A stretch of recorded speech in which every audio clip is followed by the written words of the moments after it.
Buenas tardes a todos. Vamos a dar comienzo a esta sesión dentro del Congreso Internacional de la Lengua, denominada de la terminología en español, a propósito de Teresia al multilingüismo digital. Esta sesión está presidida por Teresa Cabré, la doctora Cabré, que no ha podido estar hoy aquí por algún problema de última hora, pero ella, como presidenta del Instituto de Estudios Catalanes y además como precursora del proyecto del que vamos a hablar hoy, ha querido estar presente y vamos a proyectar un pequeño vídeo que ha grabado para todos nosotros. Adelante, gracias. Estimada Elea Jiménez, estimados colegas, estimados participantes, lamento no estar presente en el Congreso Internacional de la Lengua Española que tiene lugar estos días en Arequipa. Agradezco profundamente que hayan pensado en mí como presidenta de este panel, pero sin embargo, por razones logísticas de agenda y de dificultad, no me ha sido posible trasladarme a Perú. Me habría gustado mucho participar. ¿Por qué? Es el primer congreso en el que se presenta oficialmente el proyecto actualmente Teresia y que históricamente lo habíamos bautizado con el nombre de Terminesp. En Zacatecas, en 1977, el entonces rey de España, Juan Carlos I, ya se pronunció a favor de la elaboración de terminología del español para hacer avanzar esta lengua en todos los contextos posibles, como signo de modernidad y como signo de evolución. En el Congreso de Cartagena, 10 años más tarde, tuve el placer de intervenir recalcando nuevamente el valor de la terminología y subrayando que ninguna lengua puede ser una lengua de cultura y apta para todos los usos si no dispone de su propia terminología. Han pasado muchos años. Desde los años 2000, AETER, la Asociación Española de Terminología, empezó a forjar, a idear un proyecto de estructuración de la terminología del español, inspirándonos tal vez en el ejemplo de que por ejemplo, en catalán habíamos seguido para la organización de la terminología en esta lengua. Este proyecto, por distintas vicisitudes, no fue posible, pero ahora Teresia felizmente ha podido llegar a la cúspide y ha podido interesar a las autoridades para que la estructuración de la terminología del español sea en los próximos años una realidad. No es preciso que recalque la importancia de la terminología para la calidad de la traducción y de la interpretación y de la redacción, también para la enseñanza de las lenguas especializadas o para la gestión de conocimiento. Pero por encima del valor que la terminología, el valor de calidad que la terminología da en todos estos menesteres, en todas estas tareas profesionales, la terminología es un valor simbólico de la importancia que tiene una lengua. Únicamente utilizando de manera espontánea una lengua en todos los contextos de comunicación, la terminología surge de manera natural de la boca de los expertos que a fin de cuentas son sus máximos representantes. Les deseo un feliz congreso y espero que el resultado de este panel dé los frutos necesarios para que el proyecto de estructuración de la terminología del español sea realmente un éxito. Muchas gracias. Bueno, yo quisiera agradecer muy sinceramente las palabras de la doctora Cabré, porque realmente, como decía, fue la precursora de este proyecto. Nos ha ayudado mucho en la preparación del proyecto y también ahora, como hemos visto. En primer lugar, me gustaría presentar a los miembros, a los participantes que van a intervenir en esta sesión, que son todos grandísimos especialistas en terminología, en traducción. Voy a empezar por mi derecha. Ella es Natalia Bondono, es traductora y directora de la División de Reuniones y Publicaciones de Naciones Unidas en la sede de Nueva York. Con ella estamos empezando a colaborar y luego ahondaremos un poco en ello. Tengo a mi derecha también a José Antonio de la Riva. Él es peruano, socio fundador y director de Cosnautas, que es una editorial especializada en recursos para la traducción y, por tanto, trabaja muy de cerca con la terminología y la terminología médica especialmente. A mi izquierda tengo a Fernanda Lozano. Ella es traductora científico-técnica al español y trabaja como traductora y como responsable de toda la traducción al español en la Organización Panamericana de la Salud, también con sede en Nueva York. En Washington, perdón, me he despistado. Y a mi izquierda tengo a Miguel Marañón, compañero del proyecto de investigación Teresia y jefe de comunicación digital y cultura digital del Instituto Cervantes. Yo soy Elea Jiménez, investigadora del Consejo Superior de Investigaciones Científicas y coordinadora del proyecto Teresia, que es terminología en español y lenguas oficiales de España e inteligencia artificial. Voy a hacer una breve introducción como coordinadora de la sesión antes de dar la palabra a los distintos participantes. Y lo que me gustaría decir en primer lugar es que, aunque a veces no seamos muy conscientes, las palabras de la ciencia, la terminología y las palabras de las profesiones, de campos especializados, están más presentes en nuestras vidas de lo que podamos imaginar. Todo esto, este lenguaje de la ciencia, el lenguaje de las profesiones, es lo que se estudia en la terminología y, por tanto, el objeto de atención de Teresia. Pensemos, por ejemplo, en fenómenos meteorológicos que nos afectan pues, cotidianamente como ciudadanos y que a veces, precisamente como efecto del cambio climático que estamos sufriendo, pues tienen consecuencias políticas, jurídicas, económicas, que acaban teniendo un impacto en nosotros. Son palabras que viajan y que llegan a tener un impacto en nuestra vida como ciudadanos. En España hay un fenómeno muy conocido, un fenómeno meteorológico muy conocido, que es la gota fría, que afecta normalmente en el mes de septiembre a la costa levantina, y así conocemos allí a ese fenómeno.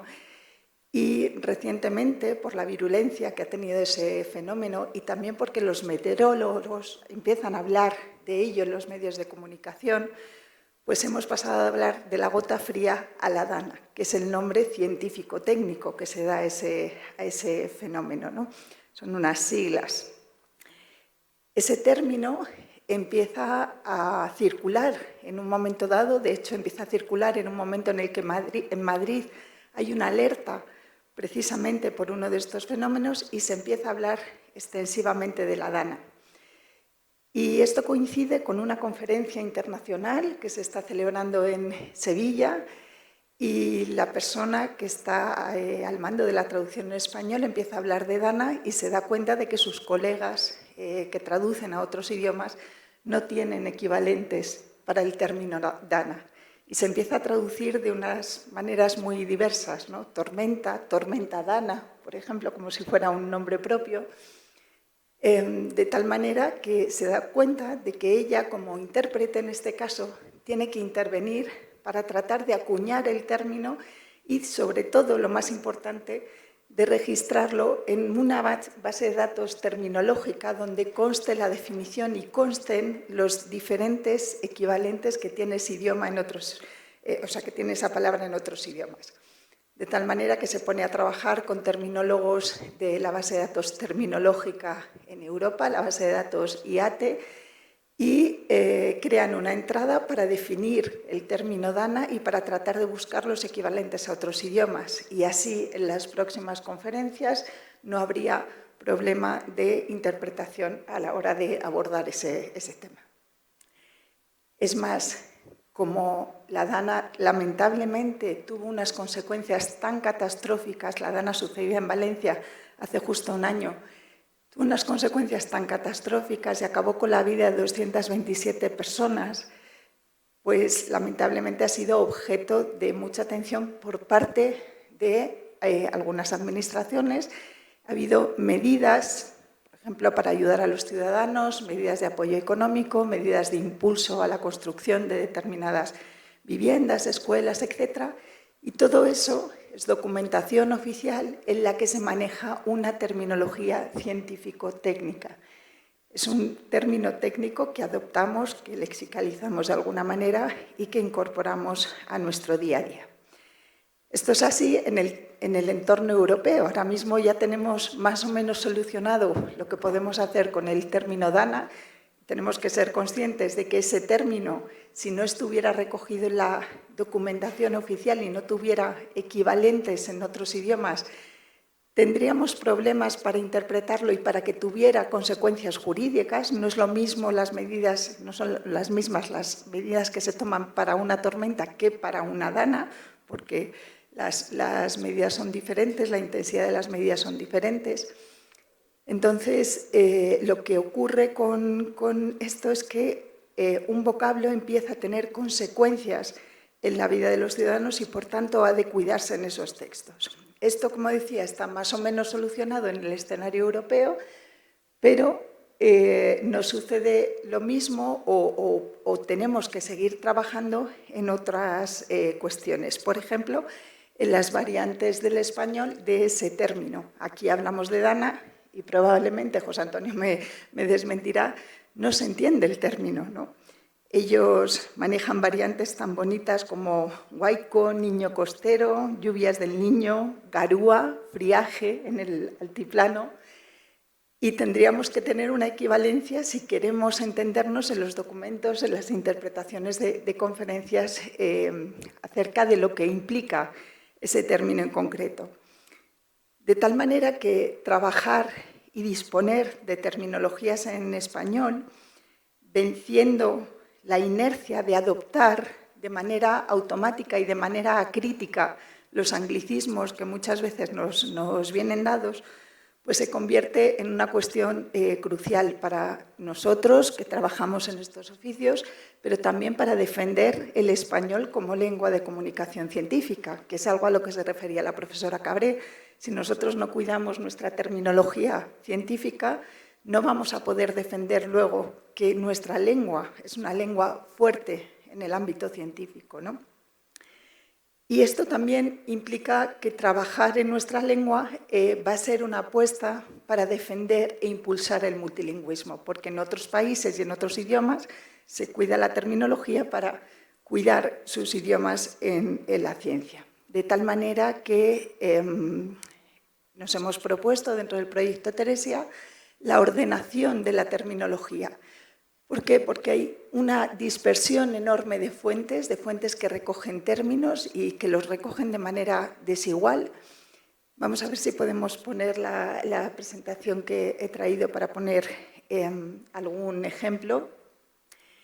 Y lo que vamos a tratar de hacer es, como digo, ordenar la terminología para hacerla disponible de la manera más eficiente posible a profesionales como Fernanda, como Natalia, que necesitan consultar el significado, el alcance, los sinónimos, las relaciones de un determinado término en la ciencia en español para luego poderlo traducir o interpretar a distintos idiomas. Ese es un poco el objetivo fundamental de Teresia. No tenemos el... Perdón. Gracias. Bueno, en este proyecto participamos varias instituciones, el Instituto Cervantes, algunos de cuyos representantes, su director mismo está aquí en la sala, la Universidad Politécnica de Madrid, la Asociación Española de Terminología, el Centro Nacional de Supercomputación y el Consejo Superior de Investigaciones Científicas. Y es un proyecto financiado con fondos europeos de recuperación.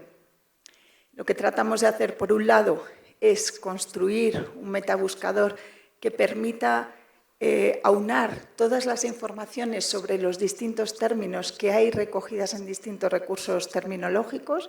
Ahora veremos un ejemplo. Y luego también diseñar una metodología para poder extraer de manera o ayudándonos de herramientas basadas en inteligencia artificial que nos permita extraer neologismos e incorporarlos a ese metabuscador que estamos construyendo.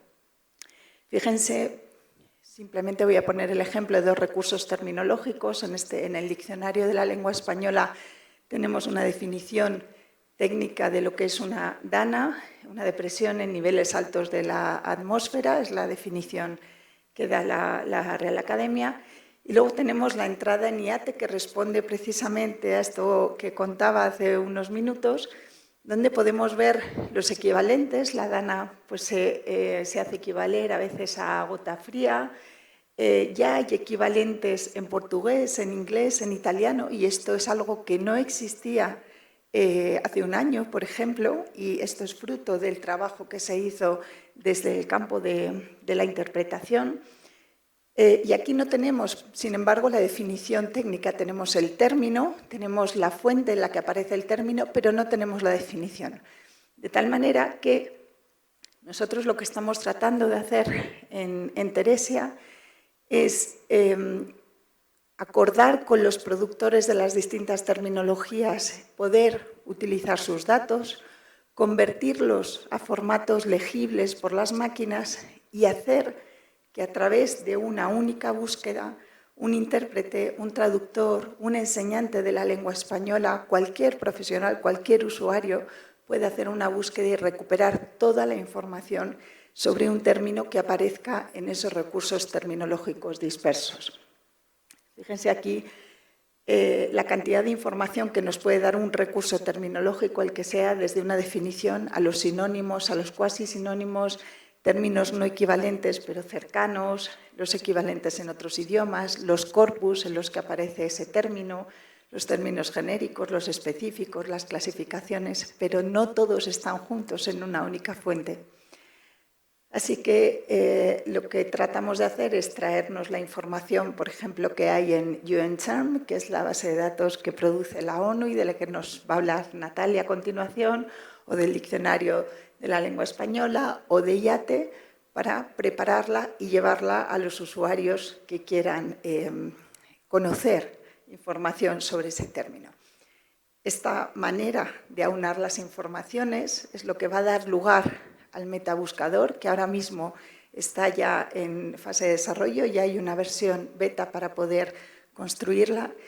Y quisiera llamar la atención sobre esto porque, como se pueden imaginar, tenemos identificados, y Miguel ha estado muy implicado en esta tarea, acerca más o menos unos 400 recursos terminológicos en español o multilingües en español.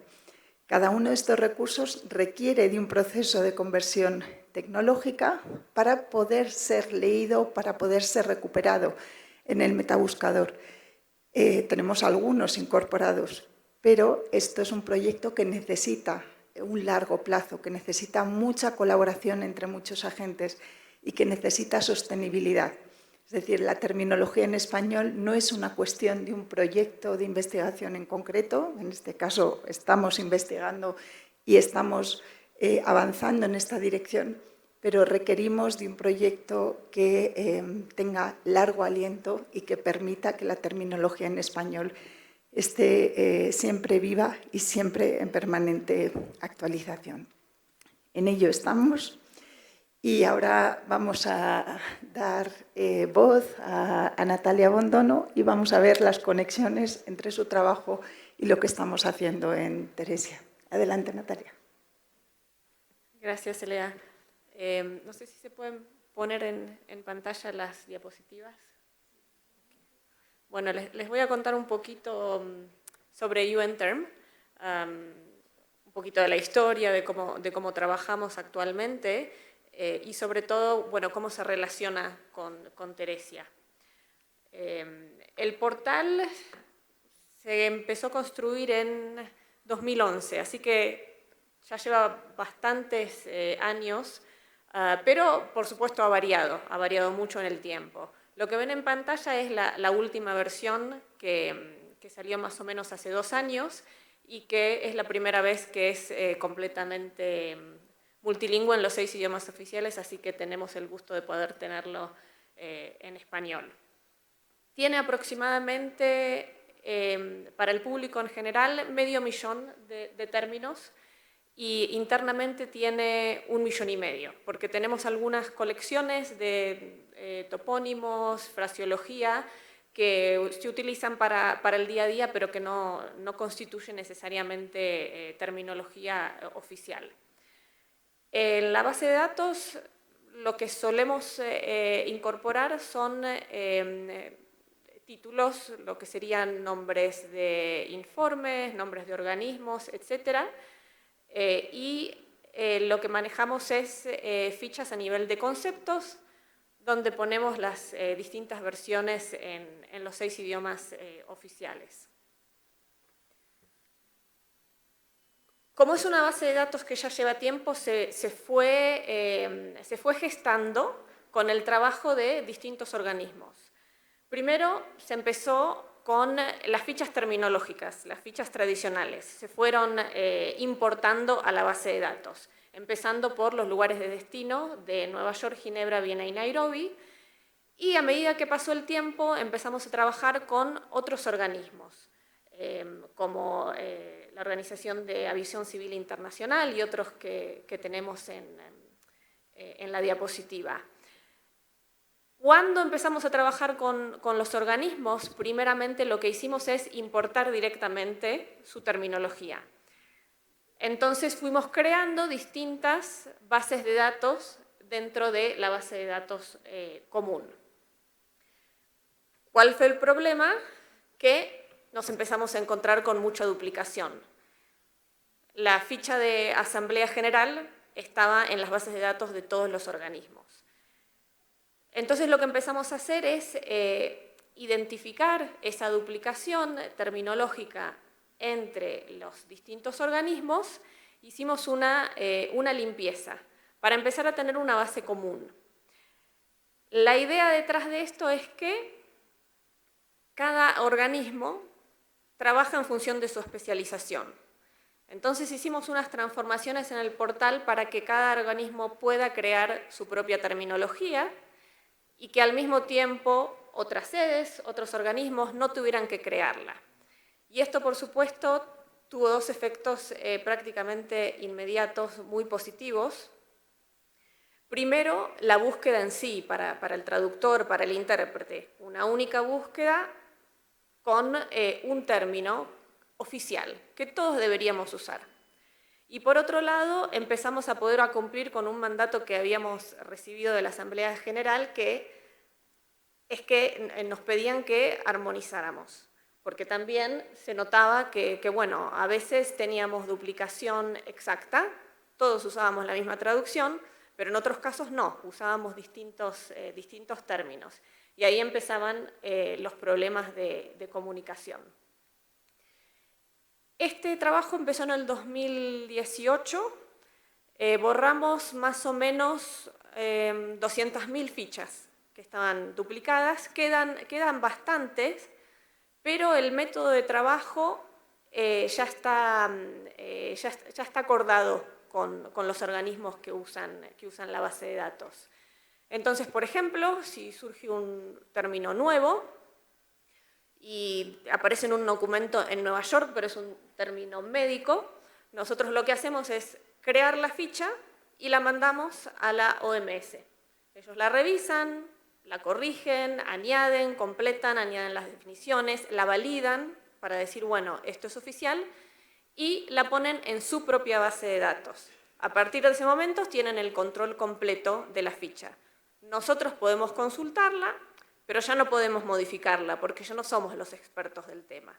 Entonces, con eso nos aseguramos también de que siempre sea el experto el que tenga el control de la terminología oficial. La división de esta tarea la hicimos por campo temático. Añadimos bastantes temas en la base de datos para poder hacer la distribución temática y así repartir, digamos, el trabajo terminológico, con lo cual también ahorramos muchos recursos, porque no tenemos que crear terminología para todo.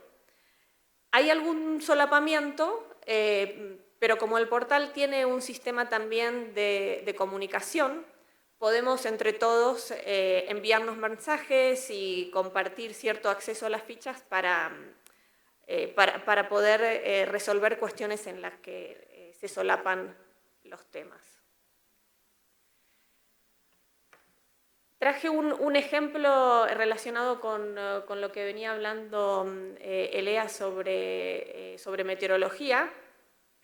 La ficha que tenemos aquí es la ficha de gota fría y no se ve muy grande, pero en el circulito naranja dice WMO, que es la Organización Meteorológica Mundial, porque esta es una ficha que les corresponde a ellos. Es de su creación, ellos son los únicos que la pueden modificar, actualizar y validar, y nosotros simplemente seguimos la dirección que ellos nos marcan en este sentido. Y si tenemos alguna sugerencia, la podemos enviar. Pero así es como vamos consiguiendo la armonización. Al mismo tiempo, estamos ahora también intentando crear pequeñas taxonomías. Entonces, a partir de estas limpiezas que estamos haciendo, vamos identificando taxonomías que son comunes a todos, pero que son más controlables.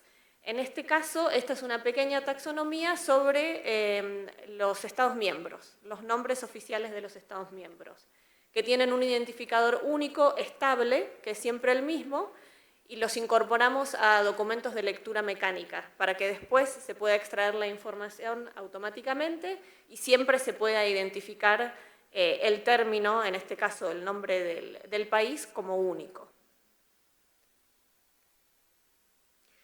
Y por último, volviendo a Teresia, ¿por qué es importante para nosotros que trabajamos en textos de Naciones Unidas? UN-Term es un buscador.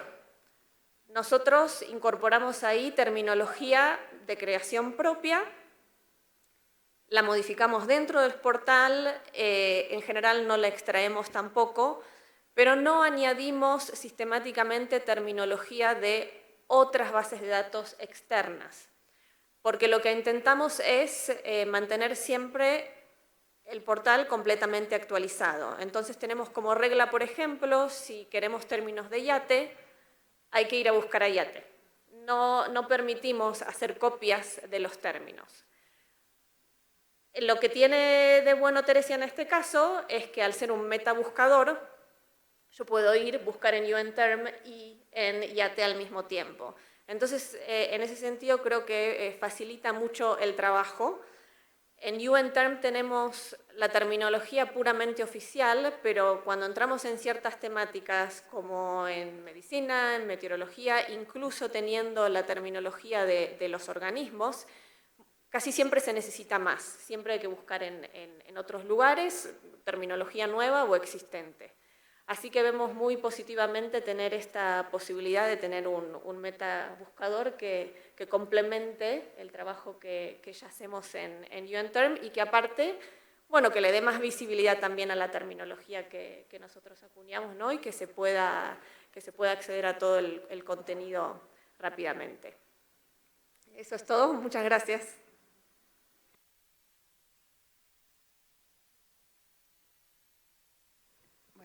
Muchas gracias, Natalia.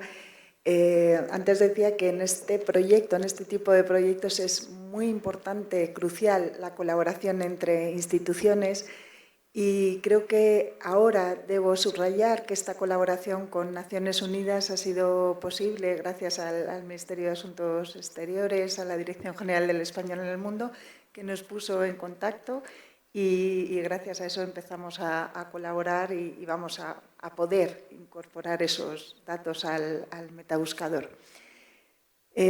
José Antonio, tu turno. Gracias. Buenas tardes a todos. Mi intervención tendrá 4 partes. Primero esbozaré un posible circuito ideal de la terminología. Después hablaré del papel de algunos intermediarios clave en dicho circuito, como las traductoras. Después mencionaré algunos dilemas terminológicos de los profesionales y terminaré relacionando los valores lingüísticos de la sociedad con la recepción de la terminología. La mayoría de los conceptos científicos se crean en inglés. En ese caso, un ecosistema lingüístico saludable tendría esta secuencia aproximadamente. Primero, la observación, la rápida detección de los nuevos términos que emergen en los textos ingleses. Segundo, su fulgurante evaluación por parte de expertos, su traducción y la normalización lingüística por organismos competentes en español. Tercero, su adopción por los intermediarios, editoriales, medios de comunicación, profesionales del lenguaje. Y finalmente, su acogida, siempre muy favorable, por la sociedad general. En este mundo ideal, la sociedad tendría un interés terminológico y una sensibilidad desarrollados que exigirían de los intermediarios términos adecuados, castellanos y precisos. Los profesionales, a su vez, se sentirían empoderados para adoptar los mejores términos posibles. Los clientes de los traductores se plegarían a los organismos normalizadores y estos trabajarían con ahínco con los términos detectados por los observatorios de terminología, con lo cual se completaría este círculo. Pero esto rara vez es así. Ejemplos hay muchos. Uno que me pareció bueno es el de la COVID-19, que cuando se detectó el brote de enfermedad coronavírica en el 2019, antes que el Comité de Taxonomía de los Virus interviniese, la OMS ya la bautizó como COVID-19 y supuso que eso nos iba bien en español. Y el término llegó intacto a la prensa y generó innumerables confusiones sobre la acentuación, el género y la diferencia entre el virus y la enfermedad causada por él. Sobre el papel de los intermediarios. Dentro de este proceso, la fase que mejor conozco es la de los intermediarios, es decir, editores, periodistas, científicos, intérpretes, correctores y sobre todo traductores que deciden frecuentemente con conflictos de criterios cómo debe comunicarse un concepto, si con un anglicismo crudo, uno adaptado, una traducción española más o menos calcada o una más original. En lugar de las certezas que provendrían del circuito terminológico ideal, puedo afirmar que si hay algo que caracteriza al traductor médico es la duda. Cosnautas, la editorial que dirijo, busca alentar en los traductores médicos la reflexión terminológica. Los criterios reflejados en nuestros diccionarios provienen de una mezcla de experiencia profesional y conocimiento de los términos normalizados. Pero en la mayoría de los casos nuestras recomendaciones llegan tarde y aunque propongamos una traducción meditada y correcta, a menudo debemos puntualizar que el uso consolidado es otro y que cambiarlo es difícil. Hay disparates inocuos plenamente asentados en el uso, como llamar leucemia, sangre blanca, a la leucocitemia, que es la presencia de leucocitos en la sangre. Aquí no tiene mucho sentido plantar batalla, pero hay otros frentes en que estamos a tiempo de luchar todavía, como evitar que, por ejemplo, mobile health no se traduzca como salud móvil, ni M-salud, sino como sanidad digital o informática clínica. Soluciones más razonadas.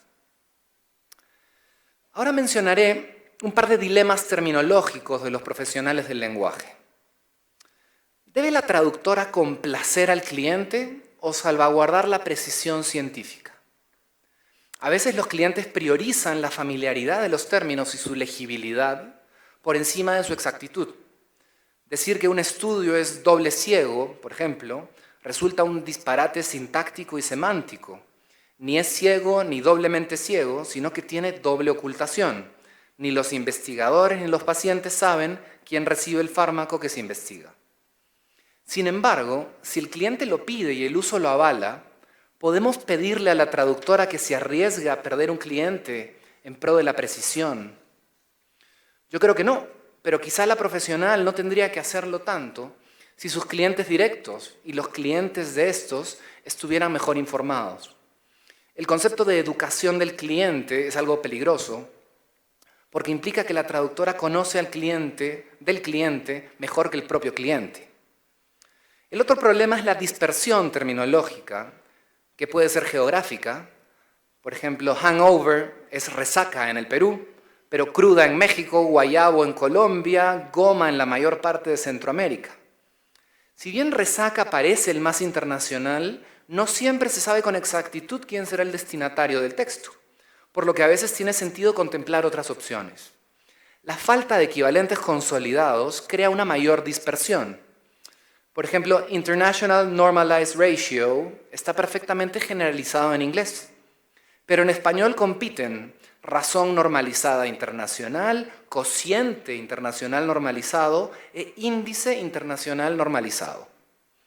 ¿Por cuál optar y cómo asumir el riesgo de que si opto por una solución relativamente menos frecuente, se piense que me refiero a otro concepto distinto? ¿No podría eso generar un malentendido? ¿Contribuyo o no a la dispersión o al malentendido?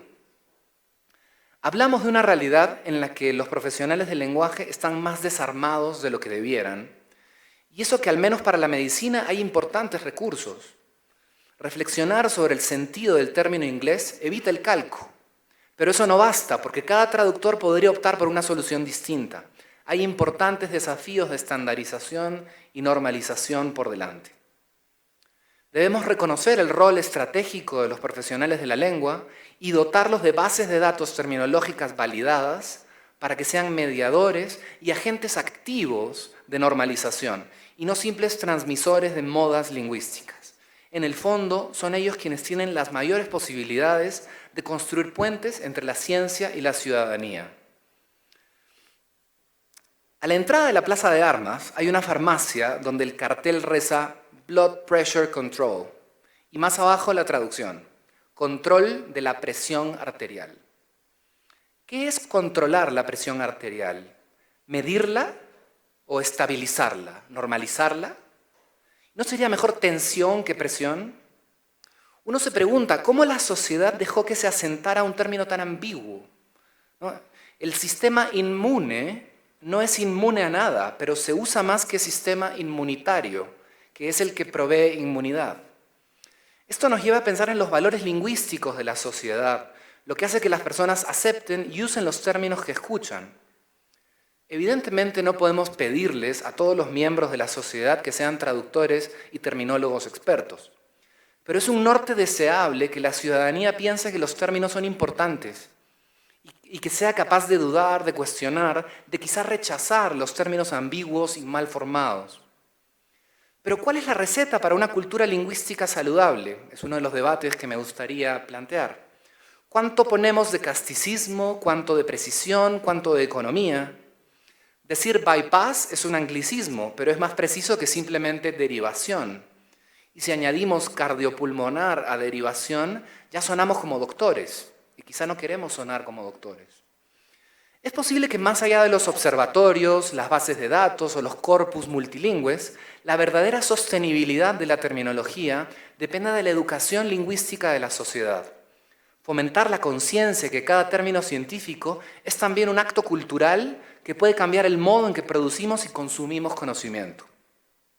La terminología no debiera ser un campo reservado a especialistas, sino una herramienta de ciudadanía. Y ya termino. La tormenta permanente de términos nuevos, acuñados en inglés, es un rival formidable, una abrumadora fuente de caos.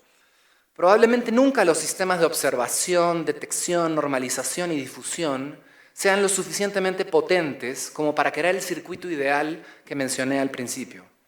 De modo que la esperanza podría estar en el fortalecimiento de los valores lingüísticos de la sociedad, y ese es ciertamente un desafío hermoso y formidable que requerirá de esfuerzos coordinados en todos los estratos, una lucha en que iniciativas como Teresia pueden tener un papel importante.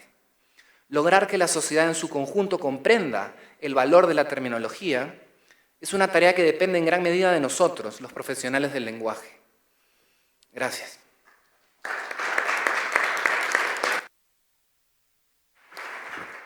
Gracias, José Antonio.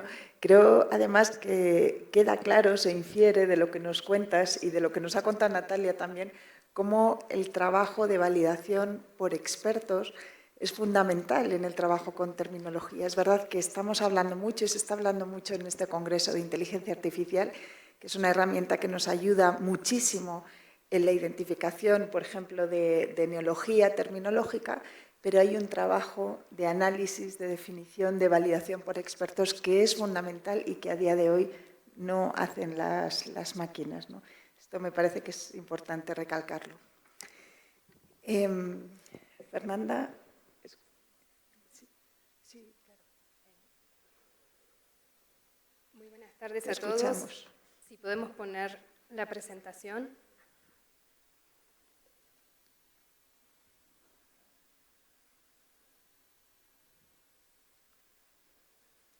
Y yo vengo acá a hablar de un caso de uso práctico de la terminología en español, la perspectiva práctica de todo esto que venimos hablando, porque aspirar a este ecosistema ideal, como lo describía José Antonio, plantea realmente muchos retos en la práctica, en especial en esos entornos en los cuales no tenemos realmente terminólogos profesionales que hagan esta tarea.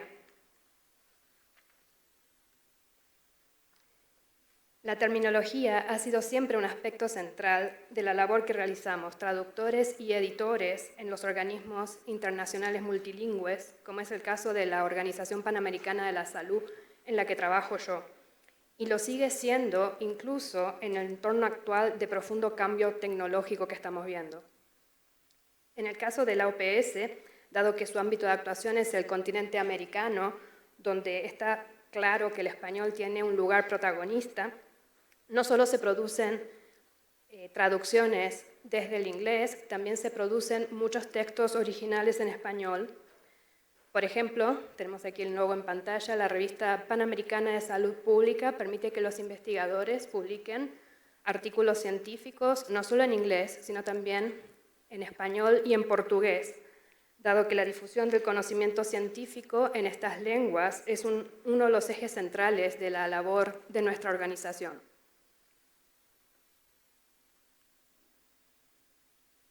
Y como estamos viendo con todos los panelistas que estamos interviniendo en esta mesa, la labor terminológica es un reto, pero es también un reto especialmente difícil en el caso de la terminología en el campo de la epidemiología y la salud pública.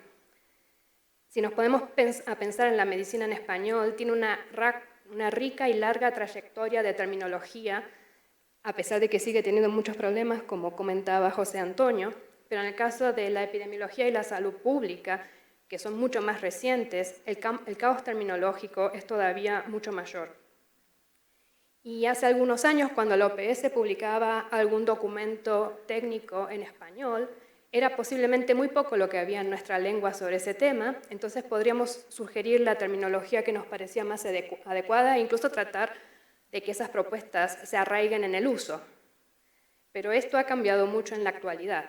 Ahora, cuando publicamos un documento técnico en español, este documento se inscribe en un océano de contenidos que ya están circulando en español, en Internet, en las redes sociales y en todo tipo de plataformas, en algo que alguien el lunes habló y denominó como una verdadera viralización de nuestra lengua en el entorno digital. Y estos contenidos en circulación no siempre son realmente originales, muchas veces nos llegan por medio de una especie de proceso encubierto de transformación y de traducción, en la cual todo sucede de una manera tan rápida que hay muy poco lugar para la reflexión terminológica y terminamos con todo tipo de calcos y préstamos en nuestras lenguas. Y es así como vemos términos que ya están totalmente transformados en nuestro idioma, como evidencia, que ha cambiado por completo de significado. Y vemos también, como veníamos diciendo aquí varios de los panelistas, una enorme dispersión terminológica, porque ¿qué hacemos cuando surgen términos como advocacy en inglés? ¿Cómo lo trasladamos al español?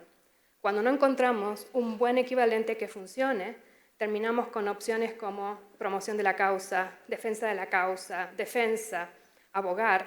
Terminamos incluso usando muchas veces abogacía por su similitud etimológica y gráfica con el inglés, y esto crea una enorme dispersión que hace que las ideas pierdan fuerza en la mente del lector, porque cuando denominamos a las cosas con un único término, esto se sistematiza y da fuerza a todas nuestras ideas.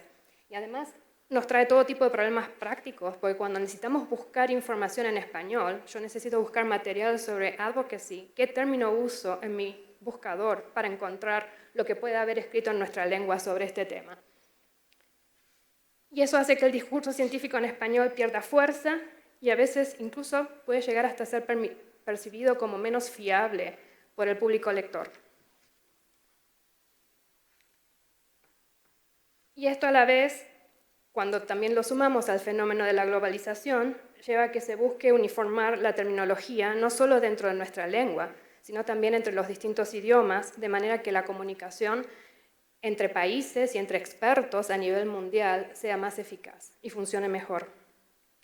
Esto se vio claro en la pandemia cuando, como decía José Antonio, se decidió usar la sigla COVID en todos los idiomas oficiales en un intento de, en una situación de emergencia, favorecer la comunicación rápida entre todos los países que tenían que aplicar medidas. O también se ve con mucha claridad cuando se empieza a proponer usar términos como mpox en lugar de otras opciones, un préstamo directo que quizás ni siquiera haría falta en nuestro idioma. Esto puede llevar a una pérdida del repertorio léxico original en español, de la capacidad creadora y de la cosmovisión de nuestra lengua. Entonces, uno de los grandes interrogantes en estos momentos también es cómo se decide cuándo debe prevalecer la comunicación a nivel mundial y cuándo debe prevalecer la preservación de la riqueza de nuestra lengua. No tengo la respuesta, lamentablemente. Y es necesario que todo el tiempo identifiquemos las causas, desarrollemos programas o implementemos ideas, porque no solo estamos recurriendo a préstamos directos del inglés cuando hablamos de terminología especializada, también estamos copiando muchos usos, abusos e incluso modas que se imponen en inglés y que nos llegan a nuestro idioma sin mucha mediación. Si queremos que el español siga siendo una lengua competitiva, es importante que luchemos contra esta asimetría lingüística.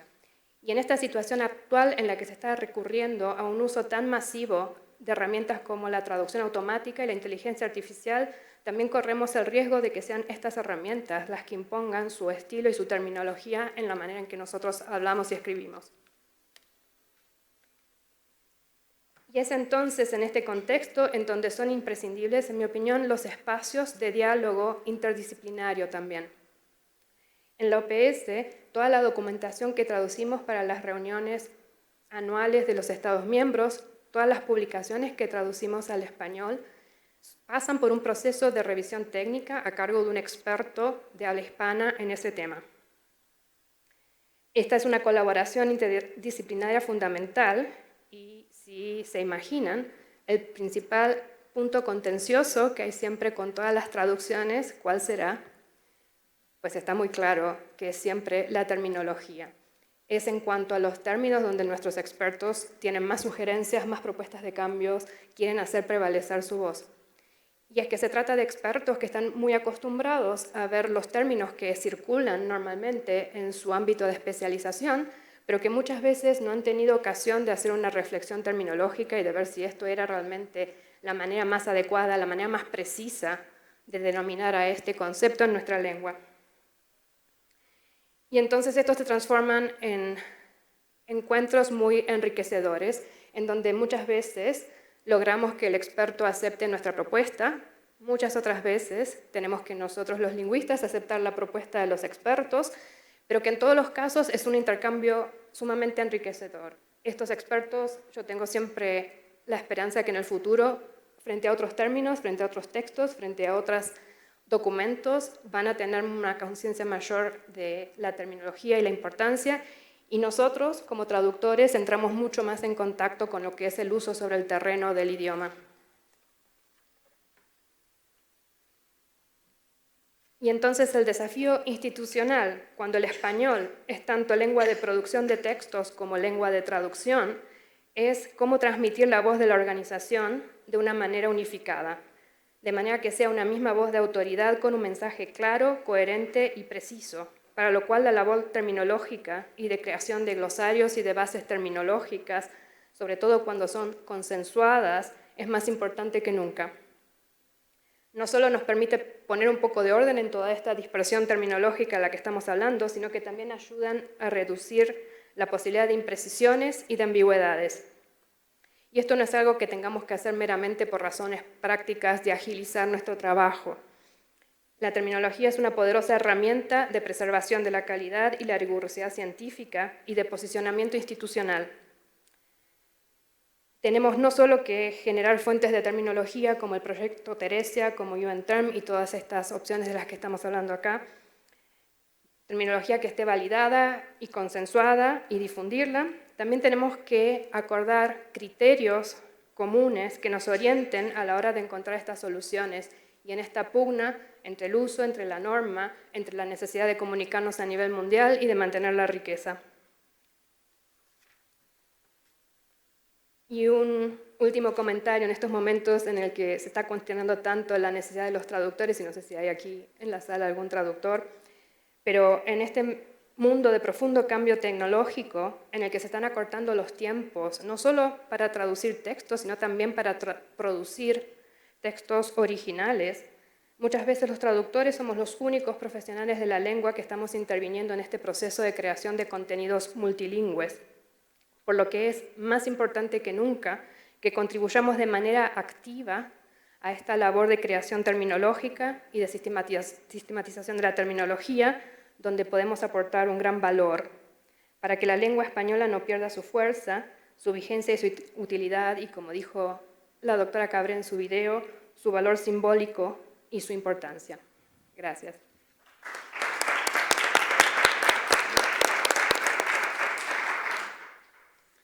Muchas gracias, Fernanda. Yo creo que se habrán dado cuenta de la riqueza de informaciones y de enfoques que hay en torno a los términos científicos, de todas las visiones que hay y de todos los planos en los que hay que trabajar para cuidar de esas pequeñas palabras de ciencia que hacen mucho por la comunicación científica en nuestro idioma. De ahí lo importante, ¿no?, de hablar de lo pequeño para llegar a lo grande.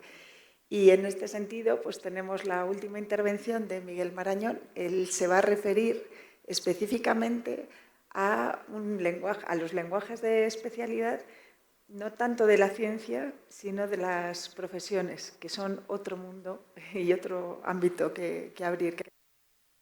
Sí, bueno, más bien lo que quería es reflexionar un poco sobre el hecho de que la lengua es patrimonio de los hablantes, de alguna manera, y aunque sean lenguas de especialidad, también están más cerca de los hablantes de lo que pensamos. Los hablantes son más dueños de lo que pensamos de las lenguas de especialidad, que hablamos siempre de los traductores, de los terminólogos, los que trabajan con ello de modo profesional, pero bueno, también me gustaría hacer la reflexión de que la terminología está mucho más presente de lo que pensamos en la vida cotidiana. En ese sentido, bueno, es una de las misiones también de Teresia el hacer esa especie de transferencia hacia la sociedad, de que la sociedad sea consciente de la importancia de esa terminología. Solo si los ciudadanos son conscientes de la importancia de un proyecto como este proyecto también tendrá su eficacia y su importancia y su impacto en la sociedad, ¿no? Entonces, bueno, quería hacer también una reflexión en torno a 4 puntos, igual que ha hecho José Antonio. En primer lugar, pues, lo más obvio, que es la omnipresencia de los lenguajes de especialidad en el mundo moderno. Somos una sociedad tecnocrática, cada vez más compleja, que expande pues, toda su actividad pues, educativa, productora, comercial o de ocio, y eso pues, implica que hay una proliferación de lenguajes de especialidad que crecen en la misma medida que esa complejidad. Hay nuevos conceptos, nuevos campos del saber constantemente, ¿no?, que se van abriendo. Todos esos nuevos conceptos se expanden cada vez más rápido y penetran en la vida social con mucha mayor facilidad. No en vano, pues, somos testigos, ¿no?, de una época en la que los sistemas de información están creciendo y están siendo cada vez más vertiginosos y que favorecen esa expansión. El segundo punto sobre el que quería pensar un poco es sobre los procesos por los que los términos, es decir, las palabras especializadas pasan a la lengua general y también alteran su significado, ¿no? Es un fenómeno que siempre ha existido, pero que se va acrecentando pues, por lo expuesto anteriormente, ¿no? Con esos medios de difusión cada vez más vertiginosos, cada vez más veloces, pues se incrementa también ese fenómeno de paso, digamos, de un término a la lengua general. Estamos en un mercado global con bienes de consumo industriales, educativos y de ocio que están en creciente demanda. Tenemos pues, también una serie de movimientos que son complementarios. Por una parte, una compartimentación del saber y, aunque parezca contradictorio, yo creo que es más bien complementario y al tiempo tenemos una mayor interdisciplinaridad, ¿no? Esos dos fenómenos pues, generan que haya una circulación enorme de términos en un sentido o en otro, de términos hacia el léxico común o viceversa. Hay también una creciente difusión del conocimiento especializado entre los no especialistas. Se agranda lo difuso en el territorio que hay fronterizo entre un término y una palabra. Bueno, hay principalmente los términos. También es un elemento que hace que sea más fácil que penetren esos términos, son generalmente términos de tipo nominal y verbal. Entonces se incorporan como neologismos con bastante naturalidad, no tienen una complejidad ya sintáctica o de otra índole que hagan más difícil esa incorporación, ¿no?, a la lengua general. Entonces, bueno, es verdad que también, por otra parte, la definición de un término es siempre de una precisión mayor que de una palabra. Es decir, cuando hablamos de precisión o incluso de exactitud. Un término tiene que ser exacto, tiene que ser preciso. Una palabra no tanto. A veces esa precisión con frecuencia no se mantiene cuando pasa a formar parte de la lengua general. Se relaja de alguna manera ese carácter normativo que tiene, esa precisión, y pasa a ser algo más descriptivo, ¿no?, como es la diferencia pues, en un glosario terminológico y un diccionario general, ¿no? Y eso, pues, ese camino, pues, sí se ve en muchos términos. No sé, algún ejemplo que podríamos poner, has hablado antes de la Habana, pero no sé, pues un término como epigenómana, que significa pues todo lo que hay fuera, digamos, del ámbito del genoma que condiciona por una serie de procesos químicos la transformación. No sé, vosotros que sois más expertos en estas cuestiones médicas, me podréis... Esa palabra ha pasado ya a la lengua general de alguna manera a través de los medios de comunicación, que la usan constantemente. Y ese preciso significado que tiene originalmente se ha relajado y todo lo epigenómico es un fenómeno que en la lengua general ya abarca muchas más cosas, ¿no?, o de un modo mucho más impreciso, ¿no? Entonces, bueno, es un fenómeno que ocurre constantemente. Los términos pasan a la lengua general, alteran muchas veces su significado y tampoco hay que perder de vista el camino contrario. Hay unidades léxicas de la lengua general que se convierten en términos también cuando conviene, ¿no? Toda esa circulación hay que tenerla en cuenta porque eso es lo que, de alguna manera, tenemos que explicitar para que hagamos más obvia esa necesidad de que la ciudadanía sea consciente de esas lenguas en las que esas lenguas de especialidad en las que tiene una parte más activa de lo que piensa. Por ejemplo, la terminología, pues eso, es cultura, ¿no? Si recordamos esa famosa idea del agua circundante de Foster Wallace, ¿no? Si recordáis eso de los peces jóvenes que nadan juntos, se encuentran con un pez mayor que nadaba en dirección contraria y le saluda y le dice: buenos días, chicos, ¿cómo está el agua? Y claro, se quedan los dos diciendo: ¿y qué es el agua, no? Los peces, porque no... Pues efectivamente, ¿no? Es como decía el otro día Carmen Overo, ¿no? Es como el agua que respiramos, ¿no? Como el aire que respiramos, ¿no? Que decía Antonio Monegal, ¿no? Está ahí, la tenemos. Un ciudadano está interactuando con terminología cuando va a comprar unos zapatos, cuando va a cortarse el pelo, cuando va a jugar una partida de cartas con sus amigos, ¿no? Si juegan determinadas... tiene también su léxico, tiene su propia léxico de especialidad, o cuando va a ver un partido de fútbol. En ese sentido, bueno, no sé si pueden poner aquí la página web que antes he puesto. Por ejemplo, el fútbol, dentro de las labores que lleva a cabo el Instituto Cervantes, una labor de divulgación también terminológica es este proyecto de varios diccionarios de fútbol que ha puesto en marcha para traducir términos de la Liga de Fútbol de España, que como saben tiene mucho prestigio en el mundo del deporte balompédico y que ese interés pues, se puede reflejar en determinados países o en determinadas lenguas donde pueden ver esa traducción de términos. Esto es terminología pura. Si entramos en cualquiera de ellos, por ejemplo, pues el español chino, uno de ellos, pues se puede ver pues, una serie de términos que son profesionales, porque son los del fútbol, fuera de juego, o córner, que en este caso es un anglicismo, o saque de esquina. Todo ese tipo de elementos tienen una traducción también al chino, y el lenguaje técnico del fútbol que existe, pues también se ve reflejado. Los ciudadanos esto lo ven con mucha más facilidad a lo mejor que el lenguaje científico-técnico, pero esto también tiene ese elemento terminológico, ¿no? Es un ejemplo de cómo es realmente es como el aire que respiramos, ¿no? También la terminología. Es decir, concienciar hasta qué punto el acceso a la especialización forma parte de las vidas de las personas, digamos, educadas, sobre todo en sociedades complejas, es muy importante, ¿no? También para valorar la importancia de un proyecto como Teresia. En el caso de la ciencia y la técnica, cada vez hay más puentes con la ciudadanía no profesional, cada vez hay más recursos divulgativos, y ahí es donde se puede descubrir pues, muchas más adaptaciones, donde se pueden evitar términos crudos. Es decir, la literatura divulgativa en ciencia está también facilitando que en español haya voces patrimoniales que designen términos que en un artículo científico pues sí que se mantendrían a lo mejor como anglicismos crudos o como lenguas, como términos en otra lengua, ¿no? Pero esa adaptación, gracias a la divulgación, pues también es una forma de ir retornando al ciudadano al conocimiento de la terminología. Y luego, pues eso, llegar al ciudadano usando técnicas comunicativas y herramientas comunicativas eficaces será una de las tareas también que tiene que tener Teresia. Y en ese sentido, pues también queremos darle esa dimensión, ¿no? De llegar a la ciudadanía. Eso también, ¿a qué nos va a llevar? Nos va a llevar también a tener esa cultura lingüística saludable de la que hablaba José Antonio, que es el cuarto punto al que quería llegar, ¿no? El multilingüismo y la cultura lingüística son dos elementos muy importantes, porque concienciar también al ciudadano de esa parte de su vida que forma la terminología también le va a ayudar a concienciarse lingüísticamente, a interesarse por la lengua, tener una conciencia lingüística mayor y tener una capacidad también de enfrentar los términos, ser capaz de analizarlos, deslexicalizándolos de alguna manera, o teniendo por lo menos una cierta curiosidad, ¿no? Para afrontarlo. Y eso también al final redundará en una mayor salud lingüística y en una mejor forma de contribuir también a que esas lenguas especializadas formen parte de esa vida de las sociedades complejas a las que nos estamos encaminando. Muchas gracias.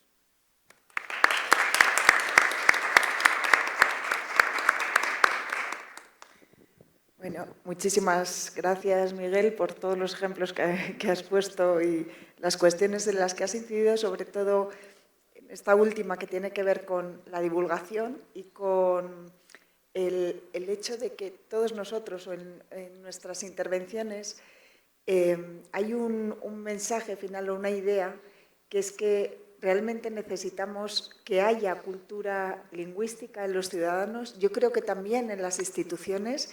Pensemos que hay instituciones en Canadá, en Francia, en algunas regiones de España que tienen proyectos terminológicos propios apoyados por sus propias instituciones. Eso es una manera de defender los idiomas. Eso no lo tenemos para el español, por ejemplo, ¿no? Y es una de las reivindicaciones que tratamos de hacer también desde Teresia.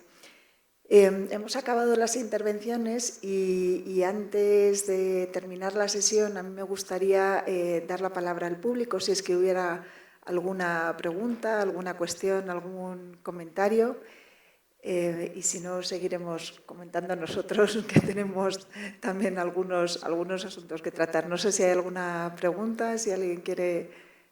Sí, Carmen. Bueno, muchas gracias por la presentación, que ha sido muy interesante. Era un tema que yo lo conocía un poco, pero me ha interesado mucho cómo habéis profundizado. El tema que quería preguntar es la gobernanza, porque pienso que no debe ser tan fácil llegar a acuerdos y no sé muy bien cómo se hace también el que de alguna manera, con independencia de que los expertos en cada materia tomen las decisiones de cuál debe ser la definición de determinado término. Claro, también tendrá que haber alguna homogeneidad en cómo se define o el nivel de detalle, esto no lo sé. O sea, me parece que hay elementos de gobernanza que se me escapa cómo se puede llegar a ello y que no creo que sea fácil, entiendo, llegar a acuerdos. Y bueno, si nos podéis comentar un poco. Sí, claro. Brevemente, en UN Terms, sí, la gobernanza fue lo primero. antes de empezar a añadir la terminología y determinar, bueno, la distribución del trabajo, tuvimos que ponernos todos de acuerdo y tardamos 2 años en crear la gobernanza. La limpieza, las importaciones las hicimos con los técnicos en días, pero redactamos directrices, creamos una junta, coordinación, roles de coordinadores en cada organismo. Así que yo creo que la clave del éxito fue eso, definir muy bien la gobernanza, sobre todo cuando hay discrepancias, cómo las resolvemos, ¿no? Porque cuando hay solapamientos y no nos ponemos de acuerdo, bueno, tenemos que tener mecanismos.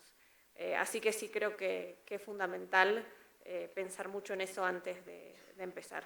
Gracias.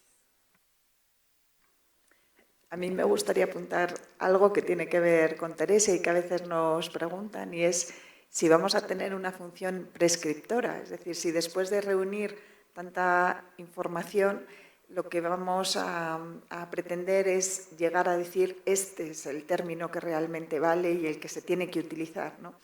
En primer lugar, eso es muy difícil de conseguir por lo que han mencionado todos, ¿no? Porque los términos tienen vida propia y se acaban asentando por diferentes mecanismos, ¿no? Pero también porque en la naturaleza de Teresia está el respetar profundamente el trabajo que previamente han hecho todos los expertos en los distintos recursos terminológicos. Lo mencionabais vosotros, en Cosnauta se hace un trabajo de validación en terminología médica muy importante, los organismos internacionales se hace, vosotros recurrís a las asociaciones médicas en un caso, a las meteorológicas en otro, etc. El valor de ese trabajo es tan alto que creemos que es importante preservarlo, de tal manera que nuestra propuesta es aunar las informaciones y hacer que el usuario final sea un profesional del lenguaje, sea un ciudadano, sea un periodista, etcétera, decida por sí mismo cuál es el término que más le conviene y cuál es más preciso en el caso de uso que se le presente, ¿no? No sé si queréis apuntar algo más. Gracias, Carmen, por la pregunta. ¿Sí? ¿Hay alguna pregunta más? No, en principio no. Bueno, pues entonces yo creo que quizá podríamos aprovechar para hacer una ronda final de intervenciones en torno a un tema que nos preocupa y que ha salido y que tiene que ver precisamente con cómo debe ser o cuál debe de ser el papel del ciudadano ante los cambios en la terminología. Si realmente tenemos que dejarnos llevar y hacer, pues eso, que el lenguaje tenga su propia inercia, que nos llegue la información, como decía Fernanda, que nos llegue la información meteorológica, la información terminológica y simplemente la adoptemos.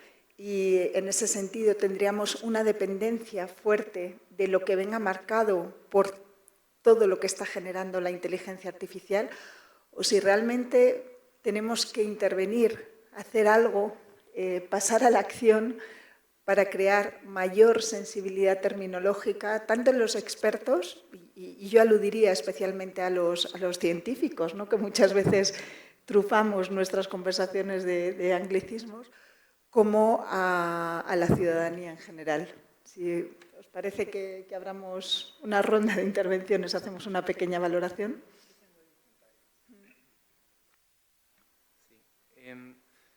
Sí, lo primero que se me ocurre de cara a esta sensibilización de la que hablamos es que cuando la información se presenta de manera estructurada tiende a manifestarse la importancia de la terminología. Me refiero, por ejemplo, que en el habla común uno se refiere a los síntomas como cualquier elemento de un cuadro clínico, ¿no? Y no diferencia signos de síntomas. Pero si la información se presenta de manera estructurada y alguien le explica a otra persona un área del conocimiento y se hace una diferenciación explícita, uno adquiere esa sensibilidad que sirve para diferenciar un signo, que es algo que se puede percibir objetivamente, de un síntoma que es una sensación subjetiva. Esa es una distinción que normalmente no se maneja en la lengua cotidiana, pero cuando el conocimiento se presenta de manera sistemática, se adquiere. Entonces, una de mis reacciones inmediatas a esto es: la educación es importante dentro de la presentación sistemática del conocimiento. Esto puede generar un interés en la terminología, ¿no? Eso es lo primero que se me ocurre, ¿no? Como parte de la educación lingüística. Gracias, José Antonio. Natalia. Yo tengo una reflexión mirándolo del otro lado, recordando mi experiencia cuando empecé hace 10 años como traductora. Tenía que traducir un texto jurídico y había no recuerdo qué término, pero había un término jurídico y yo lo traduje como en 6 palabras en español. Una palabra en inglés, 6 en español. Y yo estaba contentísima porque digo, porque esto es lo que significa. Y claro, cuando lo vio el que era mi supervisor, me dijo, ¿y los intérpretes qué van a hacer cuando se diga la palabra en inglés? Y yo dije, bueno, claro, esto no va a funcionar. Así que para mí es importante lo que decía Fernanda, bueno, la comunicación, ¿no? Es importante que pensemos en la precisión, pero también seamos conscientes de que la palabra tiene que poder usarse fácilmente en una conversación, por ejemplo, en nuestro caso, en una comisión jurídica, ¿no?